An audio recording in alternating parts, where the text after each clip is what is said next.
Friends, ఇప్పుడు మనం పైపుల్ road నుంచి జక్కంపూడి వెళ్ళే దారిలో ఉన్నాం. ఇంకా నీళ్ళు ఏమి సబ్సైడ్ అవ్వలేదు. ఇంకా చాలామంది అందరూ ఇళ్ళల్లో నుంచి బయటకు వచ్చేసారు. ఈ పెద్ద మహామనిషితో పాటు కలిసి ఇవన్నీ చూడడానికి వచ్చాం. కానీ ఇక్కడ పరిస్థితులు చాలా దారుణంగానే ఉన్నాయని చెప్పాలి. ఇంకా ఫస్ట్ ఫ్లోర్ అన్నీ మునిగిపోయినాయండి. అసలు ఇప్పట్లో ఈ నీళ్ళన్నీ తగ్గే అవకాశం అంటే మరి చెప్పలేము. తర్వాత పెట్రోల్ బంక్ ఒకటి తెరిచి ఉంది, కానీ ఆయిల్ లేదు. ఓకే, వెళ్ళిపోయినాయండి. అది పరిస్థితి.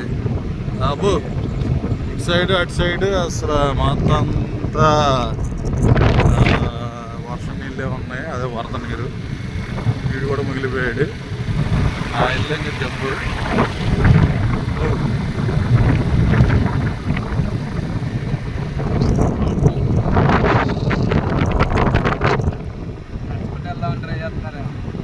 వీళ్ళు వెళ్ళడానికి ఏదో ట్రై చేస్తున్నారు, కానీ ఇంపాసిబుల్. జ్వరాలు వచ్చే ఛాన్స్ ఉంది.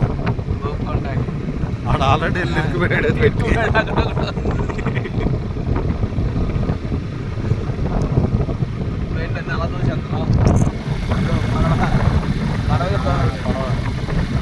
ఇలాంటి కెలామిటీస్ వచ్చినప్పుడు ఏంటంటే కారులతో పాటు పడవ కూడా కొనుక్కోవడం బెటరు. ఇలాంటి పరిస్థితులు వచ్చినప్పుడు కొంచెం ఉపయోగపడతాయి. మన రోడ్డు మీద నీళ్ళు ఉన్నాయి. ఇది మా రోడ్డు, చెప్పుకునేది కాదు కానీ తర్వాత చెప్తాం. గ్యాస్ మొత్తం గ్యాస్ కూడా ఇది మామూలుగా కింద పడతాయి. జంపు ఇల్లు అయిపోయింది. ఇది పరిస్థితి. ఎక్కడుందో నాకు తెలుసు. ఇంకా దారి ఉండదు.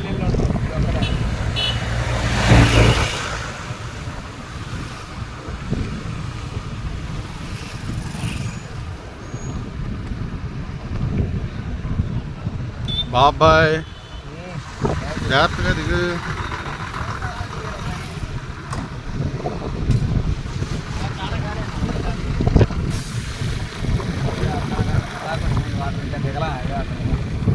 మన వెళ్ళినా దాటి నాకు తెలిసి చూద్దాం. అక్కడ దాకా వెళ్ళి చెప్తామే.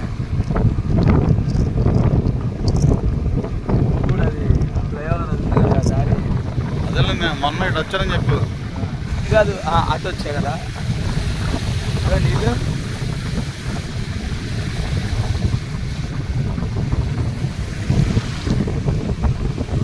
ఏదో అనుకుంటున్నారు కానీ